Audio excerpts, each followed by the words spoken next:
Alors au programme aujourd'hui, je vous le donne, donc les grottes des Gaulois, porte du diable, source du moulin Marquis. Voilà, donc nous allons aussi voir si on peut passer sur le chemin où il y a des fouilles archéologiques. Et puis donc ça devrait durer à peu près, allez je compte 7 heures maximum. Je vais essayer de faire moins, mais 7 heures maximum. Allez c'est parti. Alors ça commence tout doucement, voilà, sur une route, c'est plutôt une route. Nous allons passer vers deux énormes conduits d'eau, puis on va suivre son petit chemin jusqu'à la source du Marquis. Allez, c'est parti.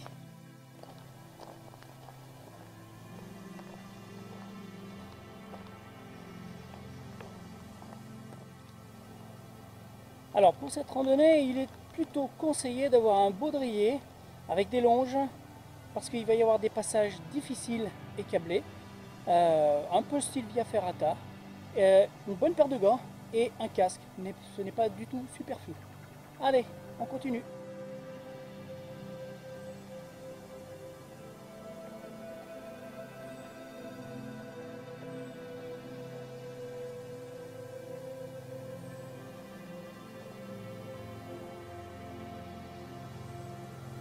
Alors là, nous sommes carrément dans la forêt, donc c'est pas des parcours que je préfère, puisque cette année il y a énormément de tiques.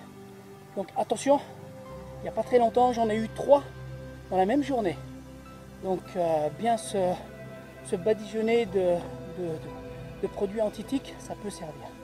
Voilà, donc par contre nous sommes le 7 août 2018 et la forêt, finalement, en ces périodes de canicule, croyez-moi, ça fait du bien. Et bien voilà, notre périple se corse, il va falloir aller dans les bois et regardez, ça monte plutôt raide.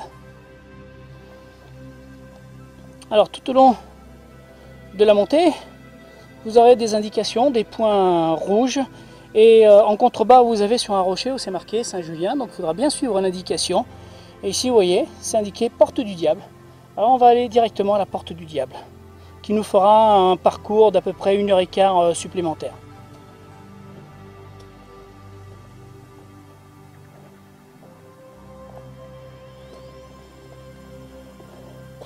Et voilà, là on trouve le premier câblage. Bon, il s'agit plus d'une main courante qu'autre chose.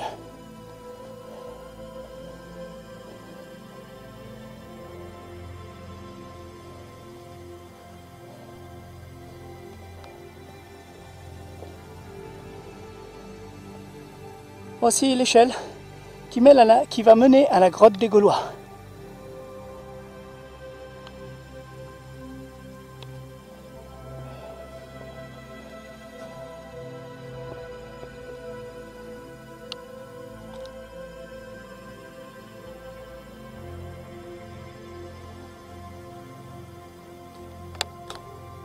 Allez, un bon petit passage bien raide avec un arbre plein milieu.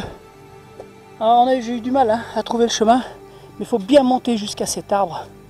Voilà, là je suis passé du côté gauche, je vais chevaucher pour passer de l'autre côté, hop, et continuer le chemin. Vous voyez, le marquage au sol l'indique bien.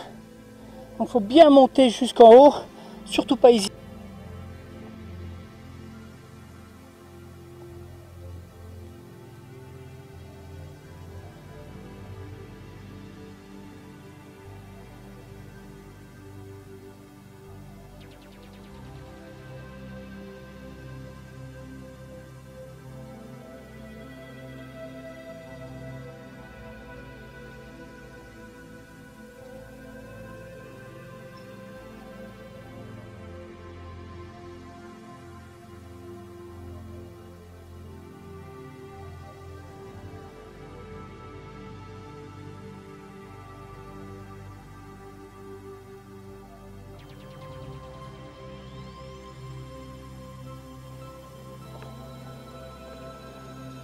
Alors là, nous arrivons à la source du moulin Marquis. Donc elle arrive des montagnes.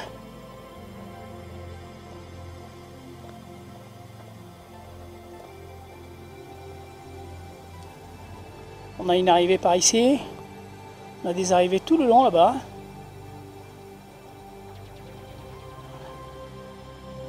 C'est cette source-là qui va constituer la cascade en contrebas.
Allez, après être allé visiter la source de Moulin Marquis, me voilà pas très loin de la grotte des Gaulois. On va trouver ici un panneau touristique. Donc nous sommes exactement à 860 mètres d'altitude. Donc voici la galerie, la grotte du Gaulois, voici. Elle ressort par le haut. Donc il faut quand même être équipé pour pouvoir aller la visiter. Donc l'entrée se fait par ici, nous allons le faire. Donc dans le dessin, dans le descriptif, elle est ici. Voici la grotte, voici le cheminement. Vous avez des chatières, donc là il faut vraiment ramper, comme ici.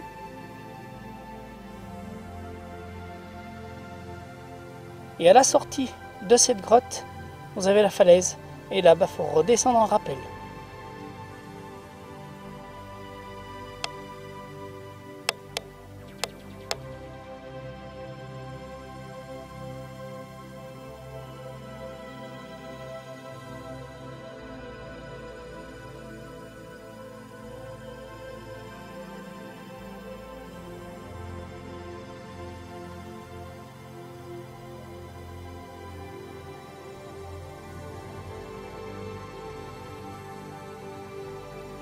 Alors superbe grotte, je n'ai pas pu rentrer dedans parce qu'il faut quand même escalader. Alors ça c'est pas le plus compliqué, mais aujourd'hui ça glisse, donc il faudrait une corde, il faudrait équiper une corde pour ensuite pouvoir ressortir. Donc ce n'est que partie remise, je reviendrai dans cette grotte des Gaulois qui a l'air d'être très très longue. Donc voilà, ce n'est que partie remise. On continue notre rendez-vous.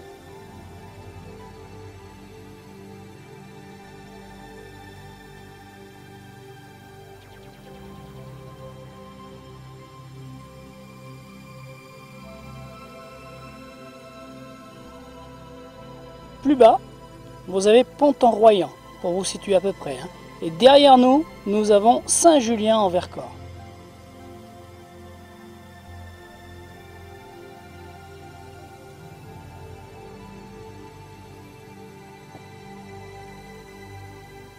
Alors juste derrière moi, là, eh bien, vous pouvez voir la porte du diable. Je peux vous garantir qu'elle se mérite. Parce que pour arriver jusqu'ici, ça va. Allez, c'est parti, on continue. On va aller sur Saint-Julien en Vercors.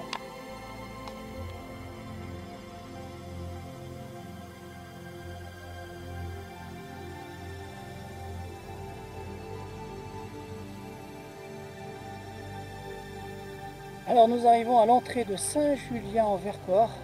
Nous sommes ici au lieu-dit Ponson. Donc là, on va bifurquer sur notre droite et on va laisser Saint-Julien-en-Vercors ici.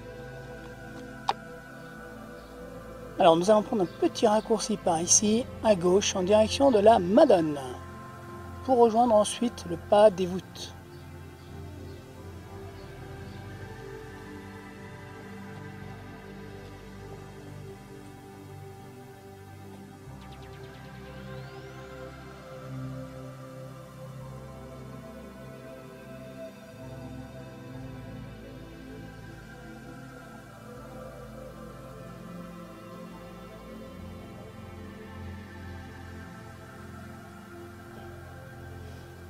Voici l'endroit des fouilles archéologiques.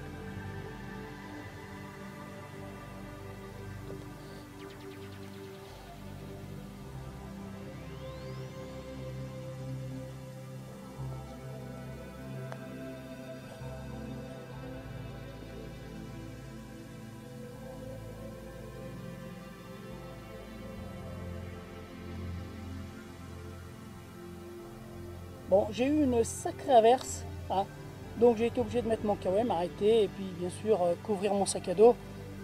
Donc maintenant, on vient de finir quasiment la randonnée. Maintenant, le plus dur qui reste à faire, c'est par ici. C'est descendre par ici. Voilà, on va faire tout en Z. Hop, zigzag. Et on va aller jusqu'en bas, le barrage où la voiture est garée.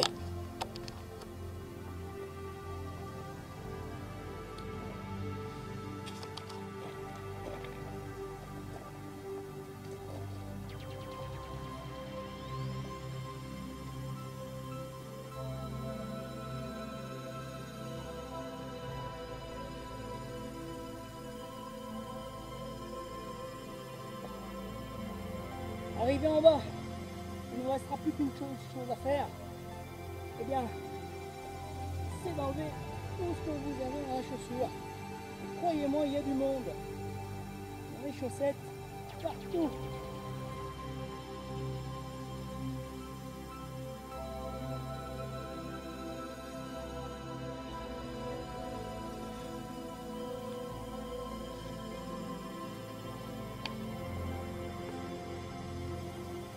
Et voilà, fin de cette randonnée du vertige qui a été tracée par Pascal Sambardier, à qui on doit un ouvrage Randonnée des vertiges, qui sont en général très vertigineuses, très pentues, avec beaucoup de difficultés.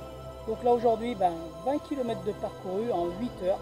Je pensais faire moins, mais finalement il a fallu que je cherche parfois les sentiers qui étaient très mal indiqués. Voilà, et puis j'ai perdu un petit peu de temps en discutant avec des randonneurs, mais très belle randonnée, je vous la conseille à tous. J'essaie de vous mettre un maximum de descriptifs et à très bientôt pour de nouvelles aventures.